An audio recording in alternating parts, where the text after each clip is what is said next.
찾을게요. 먼 옛날부터 전해오는 이야기, 하늘의 선물입니다.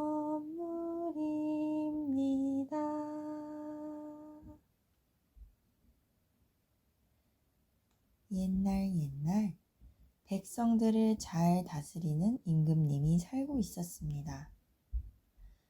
임금님은 나라 일이 평안하고 해마다 풍년이 들어 늘 마음이 즐거웠습니다. 그러나 한 가지 마음에 늘 섭섭한 것은 대를 이을 왕자가 없는 일이었습니다. 임금님은 왕자가 될 아기가 태어나기를 은근히 기다렸지만 몇 해가 지나도 소원은 이루어지지 않았습니다. 신하들도 임금님에게 왕자가 없는 것을 늘 걱정하였습니다.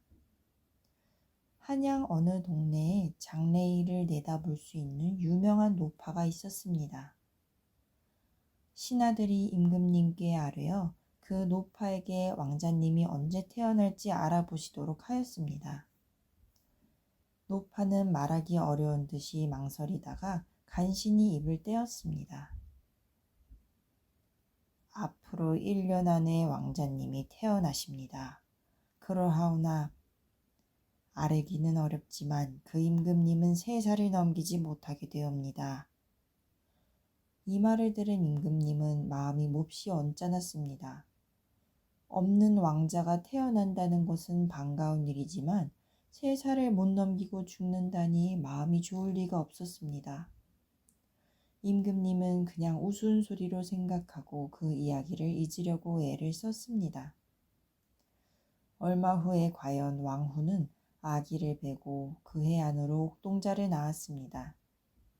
임금님은 물론이요 나라 안의 백성들까지 모두 왕자가 태어난 것을 기뻐했습니다. 왕자는 토실토실 잘 자랐습니다. 귀여운 아기를 보며 임금님은 늘 웃는 얼굴로 지냈습니다. 그런데 아기가 3살이 미처 못 되어 갑자기 병을 앓더니 며칠 만에 그만 죽고 말았습니다. 임금님과 신하들은 예전에 들은 노파의 말이 생각났습니다. 그런 일이 있은 지 얼마 안 되어 다시 둘째 아기가 탄생하였습니다. 둘째 아들을 낳아 왕자를 잃은 임금님의 슬픔이 좀 가시었는데 둘째 아기도 한창 귀여운 나이에 죽었습니다. 셋째 아기도 역시 그러했습니다. 그래서 임금님은 언제나 근심에 쌓여 지냈습니다. 신하들은 왕자가 태어날 것과 죽을 것을 미리 알고 말해준 노파에게 좋은 방법이 없는지 다시 한번 알아보기로 했습니다. 노파는 대궐로 불려들어와 임금님 앞에서 장래일을 아뢰었습니다. 왕자님은 곧 태어나십니다. 그러하오나 13살 때 세상을 떠나게 될 것이옵니다. 또 죽을 거라는 말에 임금님은 슬픔에 잠기게 되었습니다. 그러나 살릴 방도가 있다는 노파의 말에 임금님은 어려운 일이라도 모두 하겠다고 했습니다. 노파는 다시 한참을 생각하더니 신하들을 밖으로 내보내고 임금님에게만 이렇게 아뢰었습니다. 왕자님이 13살 되는 해 동짓달 초하루에 왕자님에게 거지의 옷을 입히시고 골룡포 한 벌만 보자기에 싸주어 대궐에서 내보내십시오. 노자도 주시지 말고 어디든 돌아다니다가 3년이 되는 동짓달 초하루를 넘긴 후에 돌아오라고 분부하십시오. 그동안 아무에게도 이 사실을 알리지 마시고 누가 보더라도 왕자님이 아닌 거지로 알게 하셔야 합니다. 그리고 3년이 되는 동짓달 초하루 밤에는 태자비가 될 색시와 한 방에서 주무셔야 되는데 모두 왕자님이 몸소해야 합니다. 그렇게만 되면 왕자님은 오래오래 사시게 될 것입니다. 그러하오나 그때까지 모든 일을 아무도 모르게 비밀로 하셔야 합니다. 임금님은 노파의 말을 듣고 나서 한참 생각하다가 고개를 끄덕였습니다. 몇 번이나 아기를 잃은 임금님이었으므로 노파가 시키는 대로 해보리라고 결심하신 것입니다. 그해 임금님은 또 아들을 두셨습니다. 아기는 무럭무럭 잘 자랐습니다. 드디어 왕자의 나이 13살이 된 해의 동짓달 초하룻날 밤, 임금님은 아무도 모르게 왕자에게 거지의 의복을 입히고 골룡포 한 벌만 보자기에 싸주며 어디든지 가서 3년 동안 잘 있다 돌아오라고 대궐에서 가만히 내보냈습니다. 왕자는 귀히 자라다가 갑자기 남루한 옷을 입고 돈 한 푼 없이 정처 없는 나그네가 되어 떠나는 것이 몹시도 서러웠지만 아버지의 명이라 어쩔 수가 없었습니다. 왕자는 아직 어두운 새벽에 대궐을 나왔습니다. 그리고는 밝아는 대로 돌아다니다가 성문 밖으로 나갔습니다. 시골길을 타박타박 걸어가는 왕자에게는 3년이라는 세월이 너무나 까마득한 먼 기한으로 생각되었습니다. 대궐을 멀리 떠난다는 것이 눈물이 날 만큼 언짢았습니다. 그러나 이렇게 떠나가야 목숨을 건진다니 하는 수 없었습니다. 왕자는 거지가 되어 남의 집 문간에서 밥을 빌어야 했습니다. 세상에서 가장 좋은 음식을 먹던 입으로 험한 음식을 먹어야 했습니다. 추운 겨울인데도 따뜻한 방에 들어가지 못하고 남의 집 헛간에서 잠을 자야 할 때가 많았습니다. 어떤 마을에서는 아이들에게 놀림을 받기도 하였습니다. 야, 저기 거지 봐라. 얼굴이 희멀건한 게 처음 보는 거지야. 우리 동네에 못 있게 쫓아버리자. 아이들이 짓궂게 따라다니며 돌멩이질을 했습니다. 그 아이들을 피해 다른 마을로 가도 역시 마찬가지였습니다. 왕자는 거지로 돌아다녀서는 안 되겠다 생각하고 남의 집에 가서 심부름꾼이 되어 하인 노릇을 했습니다. 하인 노릇을 하게 되니 밥을 빌고 잠잘 곳을 찾아 헤매지 않아도 좋았습니다. 그렇지만 아침부터 저녁까지 잠시도 편히 쉴 수가 없었습니다. 조금만 일을 잘못하면 호된 꾸지람을 듣고 때로는 사정없이 매를 맞아야 했습니다. 일을 해보지 못하고 자란 몸이라 기운이 붙여 일을 해내지 못하고 쫓겨난 때도 있었습니다. 남의 집에서 쫓겨나면 당장 갈 곳이 없어 또 거지 노릇을 해야 했습니다. 하루는 머슴살이 할 것을 찾아다니다가 어느 동네에서 해가 저물었습니다. 큰 기와집이 보여 문간에 가서 하룻밤 재워달라고 애걸을 하였습니다. 주인이 내다보고 가엾게 생각되었는지 머슴들 방에서 자고 가게 해주면서 왕자의 얼굴을 유심히 들여다보고는 왜 거지 노릇을 하느냐고 물었습니다. 왕자는 머슴살이 할 곳을 찾지 못해서 거지 노릇을 한다고 머리를 숙여 절하며 공손히 대답했습니다. 주인은 머슴살이를 할 생각이면 받아주겠다며 왕자의 생각을 물었습니다. 왕자는 곧 그러겠다고 했습니다. 주인은 왕자에게 이름을 물었습니다. 왕자는 어릴 때부터 부모 없이 자랐기 때문에 이름이 없는데 남들이 두고도 거지라 불러 그게 이름이 되었다고 대답했습니다. 주인은 이름이 별나다 하며 머슴살이를 허락하였습니다. 이 집 어른은 전에 서울서 벼슬을 지낸 사람인데 벼슬자리를 물러난 뒤로는 이곳에 와서 농사를 지으며 묻혀 사는 것이었습니다. 주인은 이 두고도 거지에게는 다른 머슴들보다 쉬운 일을 맡기고 귀여워해 주었습니다. 왕자도 다른 집에서 머슴살이를 할 때보다는 편히 지낼 수가 있어서 마음을 놓았습니다. 고된 일은 다른 머슴들이 하므로 힘에 겨운 일이 없고 무섭게 꾸중을 듣는 일도 없었습니다. 이 집 주인 어른에게는 딸 셋이 있었습니다. 이 딸들도 모두 왕자를 좋게 보았던지 다른 하인들과는 달리 정답게 대해주었습니다. 그 중에서도 셋째 딸은 특히 거지 왕자를 위해주고 식사 때면 부엌에 불러들여 남몰래 맛난 음식을 먹여주기도 했습니다. 저녁에 왕자가 늦도록 무슨 일을 하고 있으면 셋째 딸이 와서 고단하니 그만 들어가 쉬라 하고 방이 춥지 않은지 물어보곤 하였습니다. 두고두고지는 셋째 딸의 다정스런 말을 들으면 추운 날에도 온몸이 훈훈해지는 것 같았습니다. 대궐에서 호강스럽게 지내던 일을 생각하면 머슴방에서 헌옷을 입고 남의 집 살이를 하는 것이 서럽기 짝이 없었지만 셋째 아가씨의 웃는 얼굴과 따뜻한 위로에 설움도 있고 하루하루 즐겁게 세월을 보낼 수 있었습니다. 그런데 주인 어른은 두고도 거지가 영리해 보이고 동정이 가서 데리고 있기는 해도 셋째 딸이 지나치게 가까이 하며 위해주는 걸 보고는 못마땅해 하였습니다. 그래서 밤중이면 딸의 방에 가까이 가지는 않았나 보려고 두고도 거지를 불러보곤 했습니다. 어느덧 대궐을 나온 지 3년이 되었습니다. 동짓딸 초하루가 며칠 앞으로 다가오자 왕자는 가슴이 두근거렸습니다.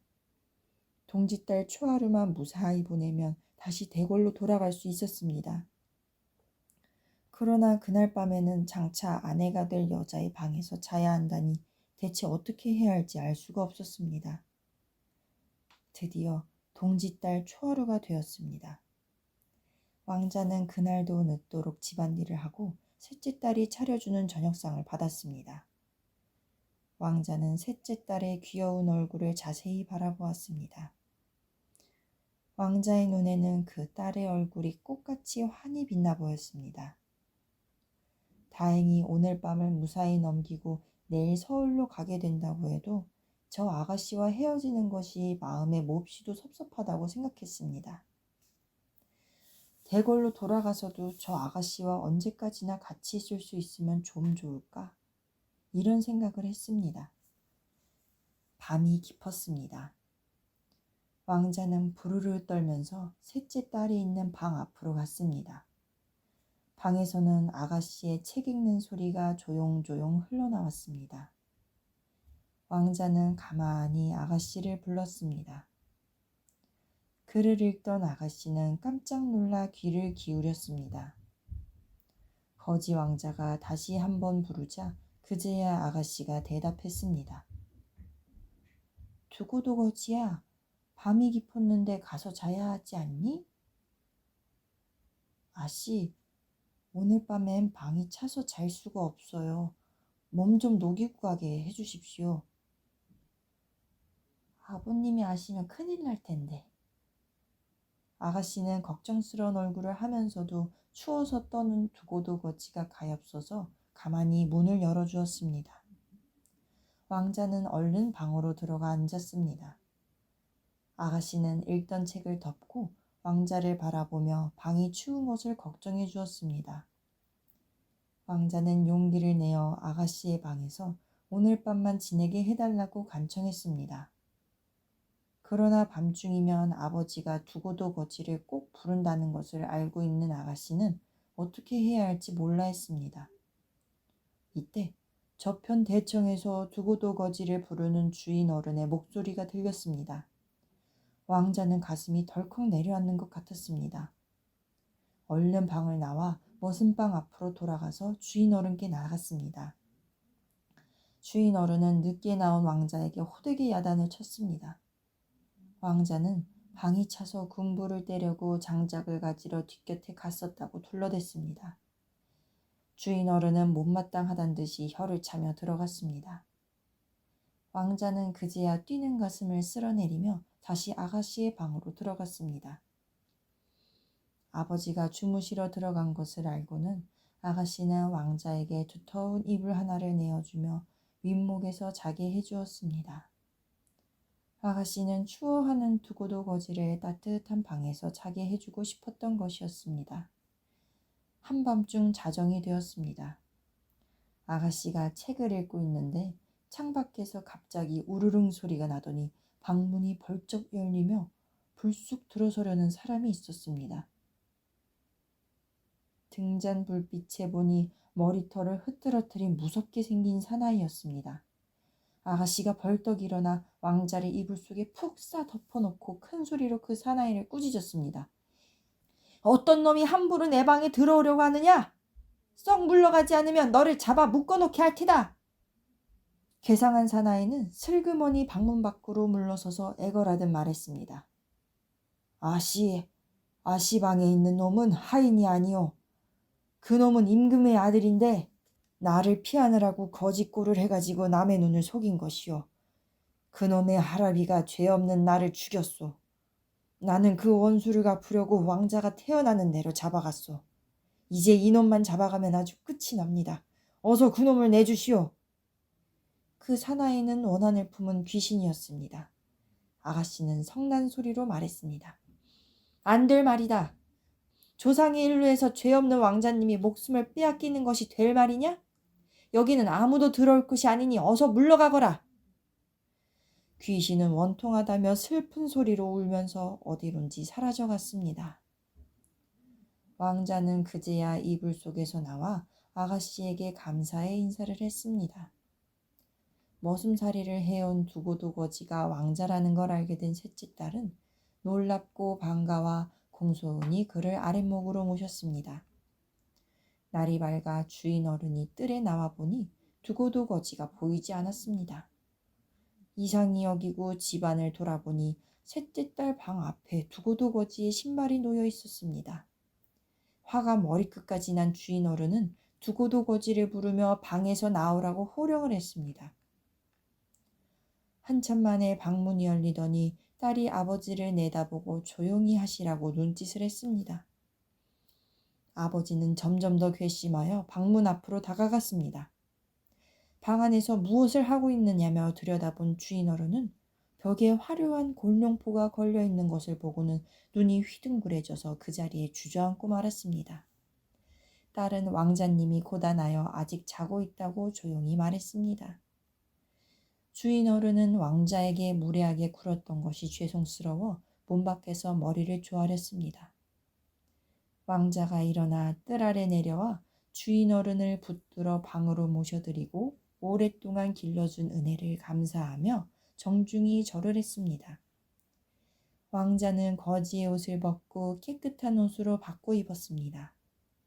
달같이 환한 얼굴의 왕자와 그의 아내가 될 아름다운 아가씨, 그리고 아가씨의 아버지와 그 밖에도 여러 사람의 유쾌한 행렬이 서울을 향해 올라갔습니다. 며칠 후 대궐에서는 굉장한 잔치가 벌어졌습니다. 살아 돌아온 왕자를 맞이하여 임금님은 물론이요 온 나라 백성들이 다 같이 즐거워했습니다. 그 후 왕자는 저를 살려주고 위해준 아가씨와 결혼하여 행복하게 잘 살았습니다.